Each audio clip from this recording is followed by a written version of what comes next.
everyone. It's me, Demetra K, and it is Sunday, May 26th. It's very gloomy outside. It's 59 degrees and all of that. 80 yesterday. 80 yesterday. I guess it's Southern California for anyway. It's going to be 80 tomorrow. Right. And so for those of you guys who just joined us on the podcast, we have Spreaker, Spotify, iHeartRadio. What else are we on? Podbean, YouTube. And then YouTube. Eventually, you guys will see the whole produced video and everything. And of course, to the Ride or Die audience of Facebook. Thank you guys all so much for being here. And also a big shout out to Donovan for making everything happen. And to Marcus Guyton, who is pulling strings behind the scene as well. And so, welcome. Today we are going to be talking about brown on black crime. Is that a thing? And I'll get into my notes in just a second. Just give everybody just a small opportunity to come on here so we can have a dialogue. We're usually on here for about an hour and a half, which is pretty good time. And of course, we'll talk about other things, not just this topic, because that's just what we do here, right? We talk about whatever's trending or whatever. So if you guys have something you want to talk about after we're done or while we're talking, just put it out there and we'll make sure we cover the topic, because quite a few things have happened over the last, I guess, 2 weeks since I've been on here. And so I want to make sure that we do that. And so, as always, the purpose of the Demetra K Show is to promote Black love, knowledge, and understanding of all the things that go on in the Black community to make us an even better people. And I promise you guys, I'll get to every last one of your comments. And so, I'll go ahead and get to my notes, because that's what I do. I take notes. All right. So, is brown on black crime a thing? All right. It is a known fact that Black people are the most targeted group of people when it comes to hate crimes. It's just a fact. Okay. Now, the FBI has reported that while Black people roughly make up about 14% of the population, we are victimized to the tune of about 28% of all the hate crimes that are reported. It's a lot of, that's a huge percentage, being that we only make up a small amount. It's coming up now to where we're beginning to be the smallest in population. It's the way it's going for a whole host of reasons. But anyway, okay. So since slavery, Black people in America have suffered abuse by every race. If you think about it, okay. Sad to say, that's nothing new. During slavery and Jim Crow, the common abusers were white people, and it still is. That's just a fact, right? However, in modern times, we have been hearing and seeing upticks of abuse of Black people from other races. Now, it is not uncommon to see Black people being assaulted by Asian beauty supply owners. We see Black women getting choked out and all this other stuff. Or Arabs beating up Black men in liquor stores, accusing them of stealing or whatever, and they shoot them or, beat them or whatever the case is, right? So that stuff is not really anything new. And so the list goes on and on, right? But another group of attackers have been getting in on the action as of lately, right? Although beef between Black and brown people is not new, the recent developments have caused some Black people to be concerned, right? Allegedly, the Mexican Mafia, a prison gang, has given orders to other Hispanic gangs to green light. That means give them the go ahead to attack Black people, specifically in Southern California. This is kind of seem like it's not terribly new, but we're hearing more about it now. Okay. In 2014, 3 men from a Mexican gang called Big Hazard admitted to firebombing Black families in a Boyle Heights housing development. Okay. The goal was to force the 23 Black families that lived there out of the Ramona Gardens apartment complex, and ultimately out of the neighborhood. They wanted to get the Black people out of the neighborhood. Basically, they were gentrifying the neighborhood by way of violence, if you will. Because, most people do it by buying up the neighborhood, but they wanted to do it by violence, murder, and all that other stuff, right? Okay, so where did I go? Those involved in the bombing said that the orders came directly from the Mexican Mafia. Now, as I said... real quick, the Mexican Mafia, which most members are not even citizens of the United States, but they're getting us out of our neighborhoods. Right. Well, and that's the thing, too. They call it the MS-13. They are actually origin is from El Salvador, and so they've come over here through the war that took place in the 1980s and a little bit of 1990s. The war that was going on over there between the government and a liberal group forced a lot of people out of El Salvador over here. And so the MS-13 gang, and I can't remember, I can't pronounce what the MS stands for, but they came over here and formed a gang to protect themselves, and then the rest is history. Gotcha. So it's not even, so the MS-13 was made over here, but it's from immigrants from El Salvador. Okay. Now, so those involved in the bombing said that the orders came directly from the Mexican mafia. Fortunately, no one was hurt in that particular bombing in 2014. Terrorist tactics against black people in LA by brown people has been going on since roughly the 1990s. I mean, that's kind of when we start hearing a lot about it. Many murders and assaults have taken place due to the terrorism. Okay, I think they said like in a 3-year span, 20 people were murdered in these neighborhoods because they were trying to force black people out, they being Mexican gangs. Now in 2019, black people are being targeted by Hispanic gangs in Long Beach. Last week, a special needs student was jumped by a group of Hispanic teenagers. He was not in a gang, okay? Now, during that same attack, a black girl who was filming the whole incident was also attacked by the teenage gang members. What fearless gang members? They're jumping on a special needs person and a black woman. Right. Wow. And fearless. And that's where the pushback is. It's like you're not running up on a real OGs. Right, you exactly. know, somebody who really gonna peel your cat back. You messing with defenseless people. Right. A 5'1", 5'2" average size Mexican. I've never been afraid. Wow. Continuing on. Okay. So it is being reported that the attacks in Long Beach area have been going on for about 3 weeks, that students have been getting jumped. So about a 3 weeks time span before that, the special needs student got attacked. Now, the other unfortunate part about this story is that the police are trying to say that these incidents are gang related. They're not gang related. No. They're not. These are actually innocent people who are being attacked by gang members. And so it's easy for the police. And, I had to search not really hard, but I had to do extra searching to find these stories because the media is not covering this at all. Right, and wouldn't it be easier for the police to say when it's a black person and a Hispanic or a black and an Asian? Oh, just classify it as gang. Yeah, it's not a gang. It's not a gang rivalry or anything like that. It's just people being attacked by white person. Oh my gosh, it's hitting pedestrians. Right, that's Trump's rally call. That MS-13 is coming to get you. You know, it is talking to white people. Anyway, like I said, so they're saying that it's gang related, and it's not.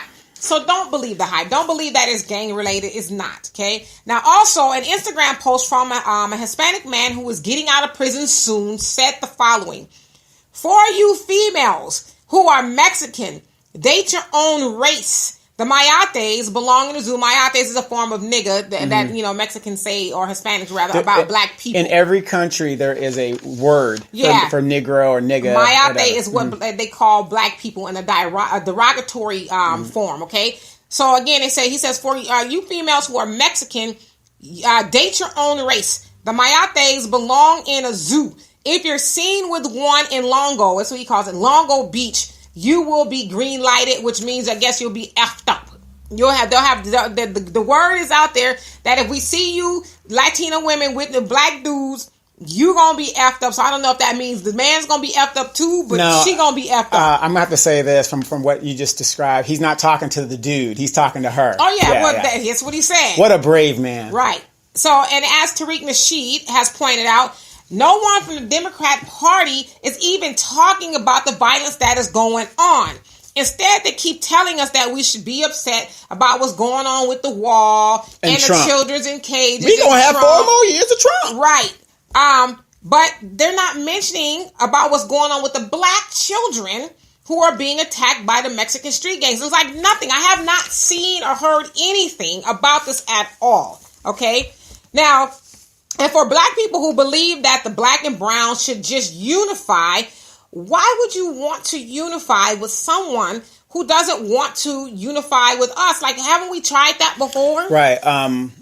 in this country, I don't care who comes over here. When the Jews, let's get with the blacks. Once they get with what they need, they're out the door. They're out of there. They're out the door, and they always want us at the bottom. So here's the people who come from their country, come over here, and they think that they're better than us. Right. Well, because they see how everyone else treats us. And not only do they see how everyone else treats us, they see how we respond. Right. And we don't. We're like always crying about inclusion and why don't you like us? And we need to be included. We need to have this coalition. Oh, it's unfortunate. And it is what they're doing to the kids in cages. And oh gosh, Trump is such a bad dude, which is arguably he has some bad tendencies or whatever.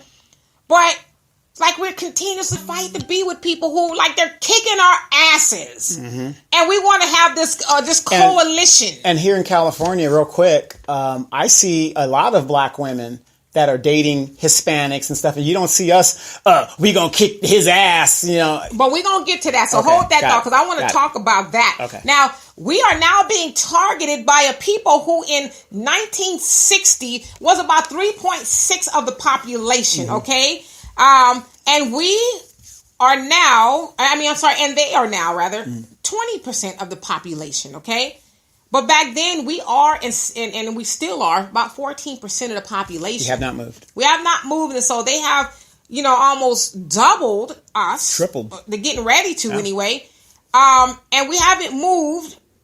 And so, a lot of times people, and I'll get to you guys in comments, I swear, but a lot of times, we talk about this coalition with the brown people, if you will, Hispanics, but it's like Dr. Claude Anderson always talks about they're not coming over here to unify with us. They're coming over here to take over and replace us.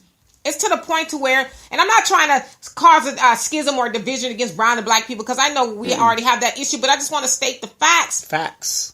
They know how black people operate, and so they are to the point to where they don't even have to respect us. They don't. There's just like out in the open with the disrespect, and so. And real quick, when you say that, think about how they're taking advantage of that, because now that the father and the warriors aren't in the community, it's a lot easier.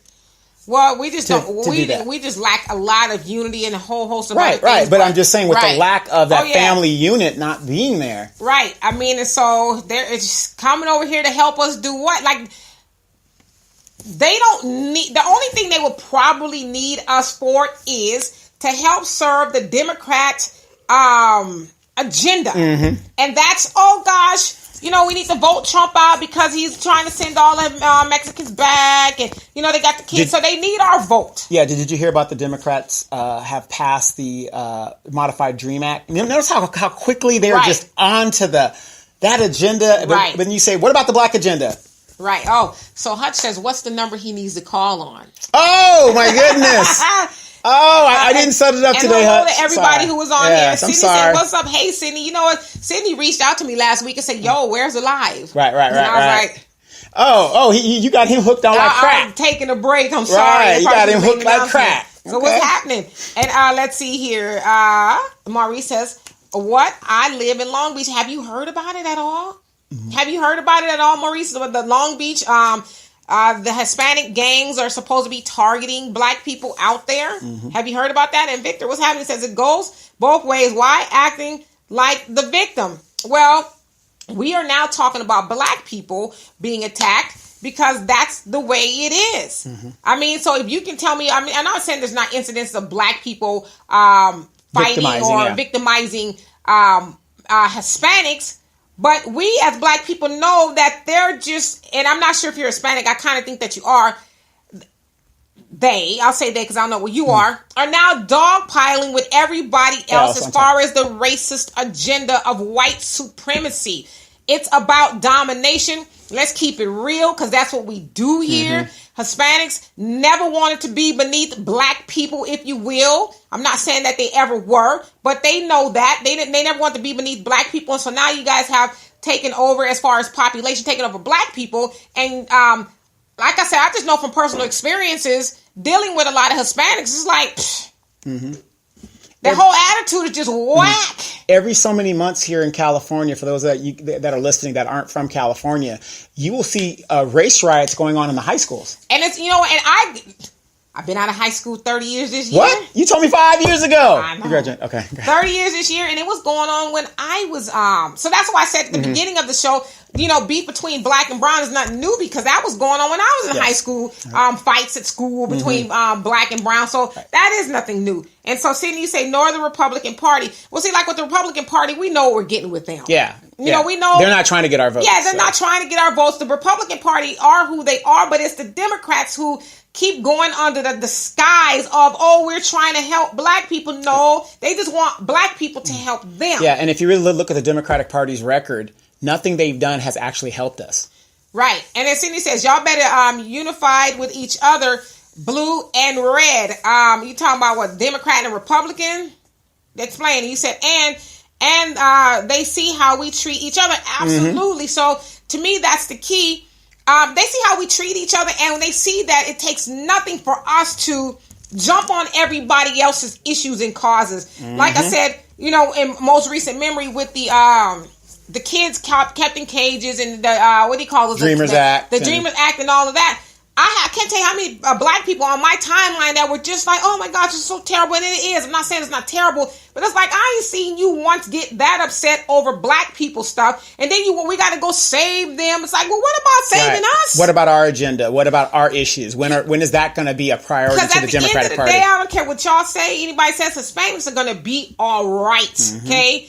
They're going to be all right, but we need to worry about ourselves. Stop jumping on everybody else's causes. That's all I'm saying. And Sean, you say a lot of Spanish-speaking people consider himself as just below white and above black. Absolutely.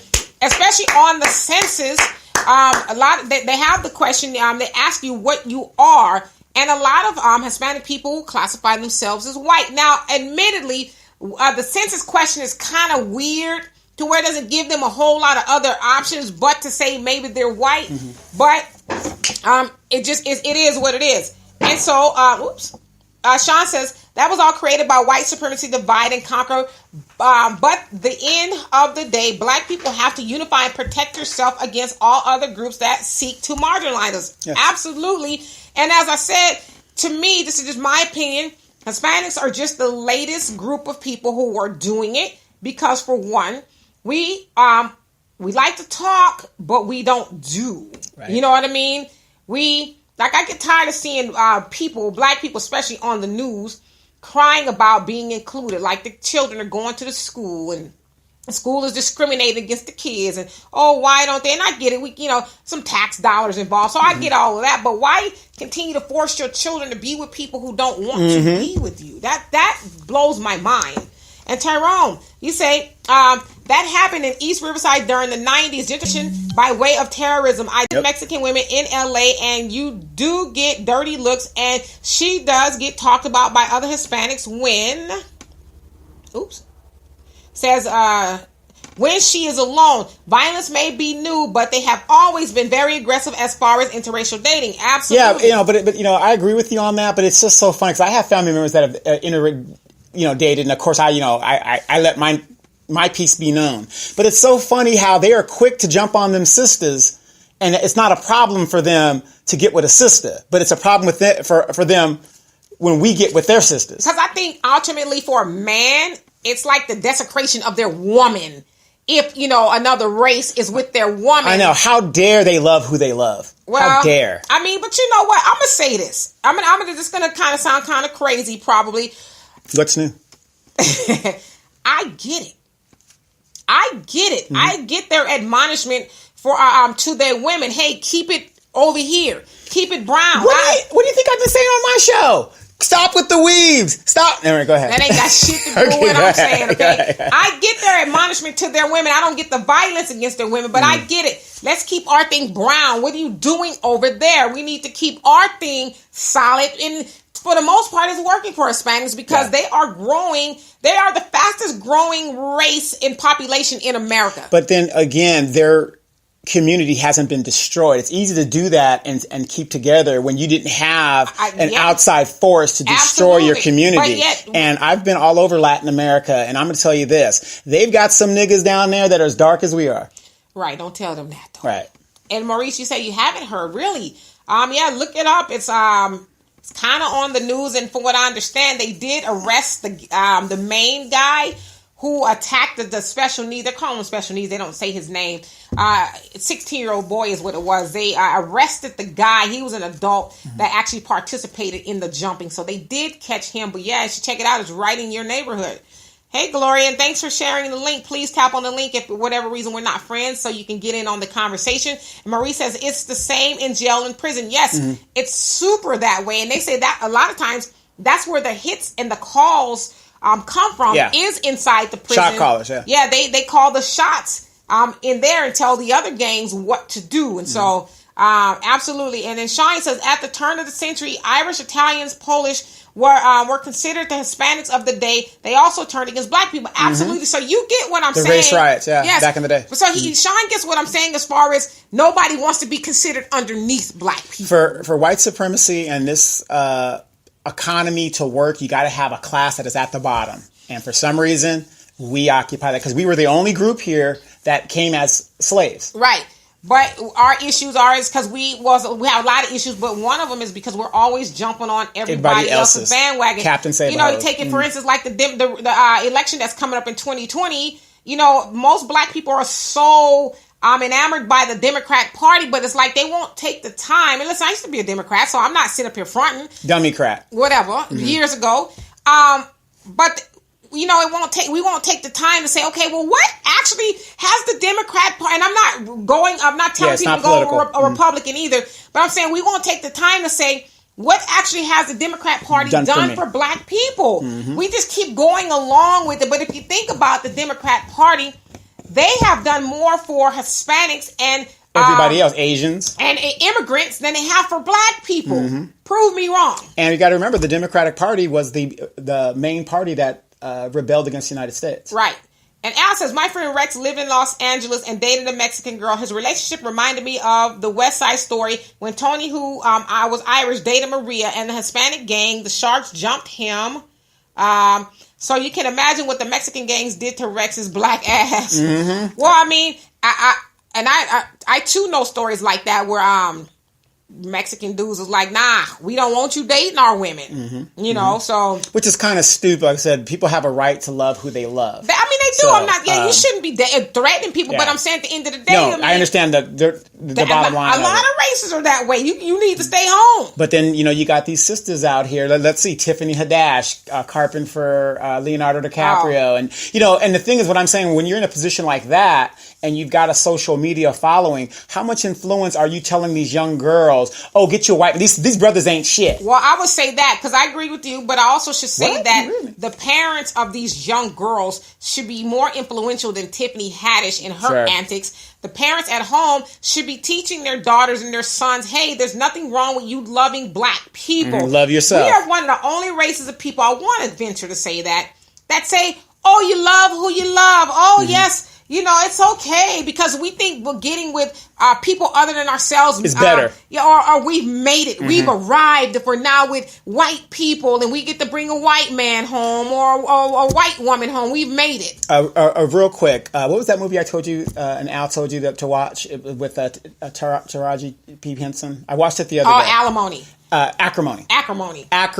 That is a prime example. If you haven't seen that movie, it's on Hulu and I think it's on Netflix. Watch that movie because I don't want to give it away, but the premise of the movie is this sister was with this brother. I mean, he was failing and just stayed with him. I mean, watch the movie because at the end, she let these other women her sisters talk her out of it, and it's a good movie. Watch it. The message in it is kind of what you're saying here. Okay, we'll check it out because I haven't seen it. Shine says right wing, left wing, all the same white supremacist bird pulling the strings. And why don't people realize that there is no, the Democrat Party is better, the Republicans better. They're all the same. They're all the same. Making the same money. And Andre, what's happening, says, so Mexicans were killing innocent black families for a very long time.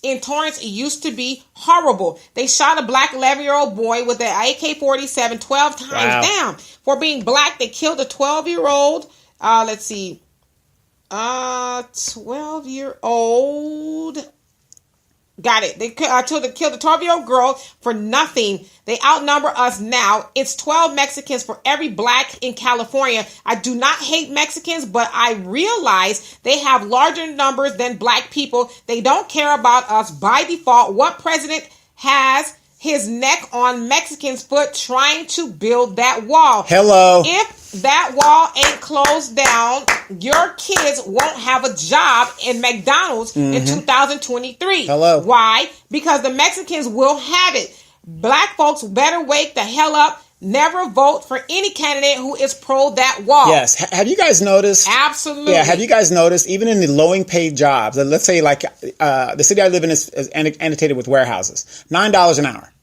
That's what your average pay when you take it home, right? Amazon came here, all these things, and everybody was excited. All the blacks were even excited. Oh, we're going to get a job because, I'm too busy smoking weed, whatever I'm doing. So you get a job there, right? Then the Mexican gets there. Then that Mexican becomes a supervisor. Have you noticed that once that Mexican gets a supervisor, they out the blacks? Oh, yeah. And they bring their own in? I worked in a warehouse in 1995, and it was that way. Yeah. It was actually the workforce was like 90% Hispanic. But that's what they do. They bring their own. And then we're at the bottom again. You're supposed to do that. So to Right. Andre's point, listen, it just is what it is. And Dr. Claude Anderson talks about that same point, Andre, is that they're not coming over here to unify with black people or to help black people. They're coming over to take us over. We're already at the bottom. Like, how far do we want to go? Like, that's like saying, and I think I gave this analogy before. I have a piece of bread to feed my whole family, but I'm going to give it to somebody else because they hungry too. Half of it. No, I ain't going to give them half. I'm going to give it all to them. Because I'm a Christian. But it's like, okay, but what about me? Right. What about my kids? Right. And then, Andre, another question I have for you, that's a good point that you made. 12, they kill the black people. My question is, what did the black people do in retribution? Why don't you like us?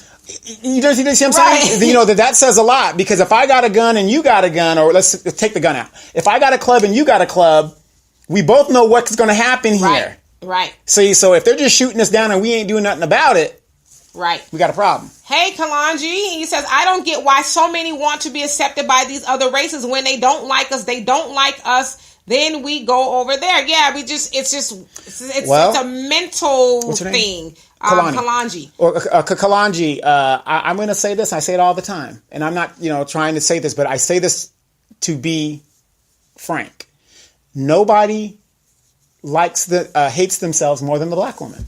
Well, it's not just black women. Well, I'm just saying in general, in our thing, when you're trying to say, look at Demetria right here. Right, yeah. Natural hair, beautiful. But to his point, though, it's just we've been conditioned to think that the white man's ice is colder than ours. And so if we just get them to like us a little bit. They're not. And then to accept us, and then we'll be vindicated and validated. We'll be okay. They will never We know that's not us. true. And Sean, you say true. And Sydney says, I'm taking a trip to Cali.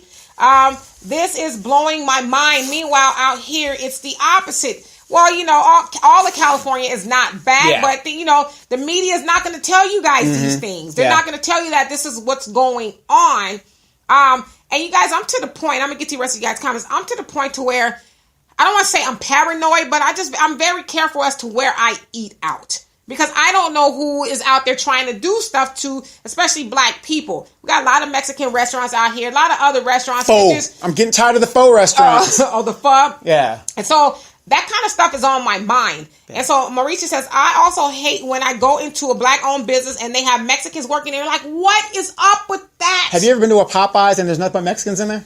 I haven't been to Popeyes in years. Yeah, but but to his point, you know why we do that, Maurice, is because, we want to be inclusive. We want to have diversity here. It's like, go into one of their stores. Like, go into I don't care what kind of store it is. Go in there and see if you'll find one black person working in those stores. You might find a white person, but you won't find a black. Like El Soup or something like that. And then you're going to have that Negro says, well, that's a corporation. No, these are franchises. They're all franchises, right. So, and Sean says, Spanish-speaking people are not a monolithic group. They have Spaniards who are white indigenous people. They have mulatto people, and they have Afro-Latinos who identify as black. So just... don't put them all in the same boat. No, absolutely. No one is really monolithic. But we're talking about the ones who are especially out here. Yeah, and so here's my thing, and I we get your point, but in general, it's just like what Trump says. Is Trump making a distinction between this and that and that and this? No. We all know what he's talking about. Right. And I think another thing, too, we got to be careful of, because we do that a lot. And I think it's just something we do naturally. We try to make the difference when it comes to who harms us. Right. But to Donovan's point, they don't do that with us. It's all black people. All black. Let a black man rape a white woman. He's not, more than likely, they're not going to say, oh, it was a Puerto Rican guy. Yeah, or all black men aren't bad. I mean, hell, we saw Liam Neeson admit a couple years ago he was on the prowl for any black man. Any black dude was going to do behind his friend being raped by a black man. So we need to, I'm not saying that we need to include everybody in the nonsense, but we know the difference. We're intelligent enough to know the difference. That's just like, I hate when we say, oh, we're being distracted. Oh, that's a distraction. Some things are distractions. But tell that to people who are being abused and beaten up and murdered by these gangs. It's not a distraction to them. It's like reality. So I get what your point. Yeah, Barbara, how you doing? He says, Mexicans are black people. Go to Mexico. They are 3 black communities in Mexico, African free, Mexico from Spain. Yes. We know. However, tell them that. Right. Because I don't think they realize that. Go to Dominican Republic. Cardi B doesn't identify as a black person. Well, sometimes she does. Yeah, it just when it's depends. convenient. Yeah, but y'all don't need to tell us that, because we know. We know that. But tell them that. Give them that memo that they are, African descent. Now tell them, we know that. They don't know that, and if they know, they ain't really owning it. And Amanda says, "Cayute." Thank you. That's my sister. I think she's talking about. Oh, summertime is here. And Amanda says, "I can't hear what you're saying, but your hand movements are telling a whole story on their own." She's probably busy doing something. Right. And Prince was having, says, brown as a Mexican, yes. And then you also say, because they are black, yes. Again, we know that, but I'm saying they need the memo, right? And Andre says, in 1986, President Reagan signed the Immigration Reform and Control Act while simultaneously having a war on drugs. What did that mean? Let the Mexicans come on in and arrest the niggas for selling, let's see. Oops. I'm trying to see more, but it won't click. Okay. For selling dope to Freeway Rick. Yes, and it's funny because I was listening to something about Freeway Rick Ross, the big time. The real Rick Ross. Yeah, he was a drug, I guess, kingpin. He wasn't the kingpin, obviously. Was he married to Marjorie Harvey? You know what? No. Marjorie? No, he wasn't married to Steve Harvey's wife. I don't think. Sorry. But no, absolutely. The war on drugs was on us, but everybody else was going under the radar. Absolutely. And so let's see here. Prince says Mexicans are black. Okay, yep, we know that. And he said all Mexicans are welcome back to our country, California, Nevada, and Arizona, Texas. I mean, great. Well, but we're talking about black people. See, that's another thing too. And no, I'm not trying to be rude or mean, but we have got to start, like my dad always says, the first law of nature is self-preservation. Yes. We got to start talking about ourselves. Let's stop caping for, like, Mexicans know that California, Arizona, it used to be Mexico and Nevada. Yeah, we know anybody who knows anything remotely about history. We know that. They know that. But what is ours? What belongs to us? Exactly. Let's start talking about what belongs to us and where are we welcome. See, because we have our hands open and our arms open to everybody else, but they ain't welcoming us. Right. They said, all the black people come over here, they're welcome. Right, and then you see them marching with us, whatever, but once they get their agenda taken care of, they're gone. I don't see LGBTQ elemental P people talking about black shot down in the street. Or feminists. Right. Who claim that they love women, but black women, hell, they just buried a black woman, Patricia, I think her name was Pamela, sorry. Pamela Turner, the black lady that was shot by a Hispanic cop. Right. The lady who said she was pregnant, turned out she wasn't. She was murdered in cold blood. Where are these feminists now? Right. I haven't heard them say one word. But now that this Roe versus Wade stuff is about to be... And we'll get into that. Okay, good. Right? Good. And then Al says Fred didn't like Julio, who was a nice guy, that Lamont did. Was Norman Lear onto something by implementing that racial tension in the show. So you're talking about Fred Sanford. Fred Sanford and Julio, the neighbor next door with the goat. Yeah, some people would say that Norman Lear was a revolutionary, the white producer. Yeah, but you got to remember, though, Fred didn't like Julio because he brought them Puerto Rican cockroaches over here. Oh, my God. Hey, Marcus, and you say, I'm not surprised by anything that is happening to us at this point. We have proven that we can take anything anyone dishes out. And absolutely. We just get immune, you know. And you say, when they slap both cheeks, they've been used to us over and turning over and slapping the other cheeks. Let's see. 2. And we still do nothing. A bully is always going to do what a bully does. And until we take our lives seriously and value ourselves enough to push back, things will only get worse. But hey, you know what? I say we can always effing leave. So he's saying we can just always leave and go back home. That's what B&D are going to be doing. We're leaving, but we're not coming back, you guys. I'm just going to tell you guys right now, we're going to Africa in September, and we're not coming back. No, she's not coming back. I'm coming back. Yes, I'm staying, okay? No, we're messing with it. And Andre, he says, every black person should leave their religion and political views at home and unite under, quote unquote, we look just like each other agenda. It should be about black preservation only, saving our race. I absolutely agree with you. I agree with them to a certain point. And here's the certain point. Just because somebody looks like me doesn't mean they're for me. Yeah, but I get what he's saying. At the end of the day, we are all black people because the bullet of a racist police officer doesn't make the difference. Exactly. Oh, that's a black Democrat. Oh, that's the black Republican. You know, or that's a light-skinned black. Well, unless you're Will Claiborne or Maxine Waters or the congressional black talkers, you know, as long as they're going to do the will of the white oppressor, right? We'll give them a pass. And to Andre's point, because and it's amazing how many people, especially our people, get mad when you say, "Well, I'll probably just abstain from voting." That has nothing to do with me, honestly. I'm going to vote. Wait. Voting is a transaction. So if you go to a store and you don't see something that you want to buy, what, you're supposed to leave your money as you walk out the door? That's actually a really good analogy. And that's what people are asking you to do, to just vote anyway. Yeah, just leave your money at the door and walk out. I hate this argument. I see a comment on that. I'm going to get to it. I hate this argument of, well, if you don't vote, then you don't have the right. Well, hell, I ain't got no rights now. What are you talking about? Like, is that me voting for just any old body going to give me a right that I don't already have? Thank you. And I can't remember who I was listening to, but he said, actually, the non-voters are the most influential political party, whether we know it or not, because, it said if we stay home, then that person could have got in, and we this, that, and the other. So I just think a lot of non-voters are, for one, disenfranchised. A lot of people don't care, and they're just like, what? A good example, when Hillary lost, who did she blame for her loss? Well, it wasn't just her. It was a lot of people, black people. Yeah, she said that not enough black people came out and voted for her. We voted 80%. 80% for her. So the other 20, right. So the other 12%, she's blaming us for her loss. No, and this is the truth, you guys. You need to go blame white women because they said they was going to be with her, but then they went in the booth and got with him, Donald Trump. Exactly. That's what happened. And these black women have to stop following these white women because while they're telling you don't need no man and this, that, and stand on your own and do all that bullshit, they're going home making that peach cobbler for their casserole. man. They make the casserole. Yeah, that meat, that shepherd pie. Yeah. For their man, and you sitting here out here struggling because you ain't got that other half helping you raise your children and live a better life. Right. So stop. Absolutely, because black women who fought the feminist movement took that shit literally. Exactly. Yeah, I'm getting rid of my man, and she was like, "Yeah, I do that from 9 to 5." Right, 9 to 5. I'm out here. Yeah, when my man gets home, I'm home too. Yeah, even Rachel Maddow, she has a wife at home. You know what I mean? She has her spouse at home. Right. And the next says, why do we have such a crab in a barrel mentality? So lifting each other up and helping each other.